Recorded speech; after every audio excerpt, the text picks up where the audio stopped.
po siya nakita isang napakaputing kabayo.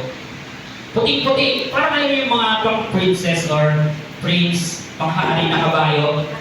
Amen? Tapos, gulat na gulat siya, ganda-ganda siya, mas rebante pa nga yung buhok ng babae sa mga tigabla. Then, kinalimutan niya na yung pag-aano ng kahoy, bumalik na kagad sa bahay nila, para ipakita itong kabayo na to. Amen? And then, habang papasok siya dun sa kanilang bayo, nagtitinginan yung mga tao, sabi, wow, ang ganda naman ng kabayo mo. Kabayo, puting-puti, saan mo nakuha yan? Tapos di siya nagsalita, nakangiti lang.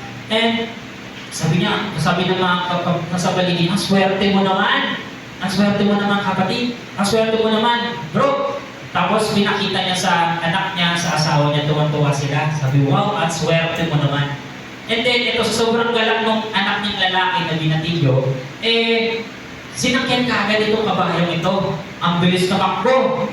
Maya-maya, na-accidente po yung anak niyang binata. Napilayan po siya. So sobrang alala niya. So mahalas mo naman na disgrasya ka. Amen. Kaya ang swerte, may kakambal na mahalas. Dapat bless. Sa taas, ginawa ng tatay, pinagamot yung anak, naubos lahat ng savings nila, tapos sabi, malas. Sana hindi ko na lang nakita ng babae na to. And one day, magkakagera sa kanilang bansa. At lahat ng kalalakihan ay kailangan ipadala para lumaban sa kanilang bayan. Amen po ba? And dahil yung tatay niya ay may edad na hindi na po pwede. Amen? At itong binata na to, hindi rin po nakuha dahil nga po siya ay pilay na. Amen?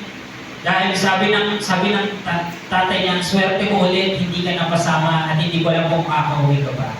Amen? Ang lesson ng story, church, don't jump to the conclusion.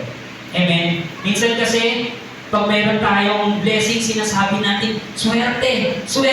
Pero yung swerte na ito pa lang magpapahamak sa atin.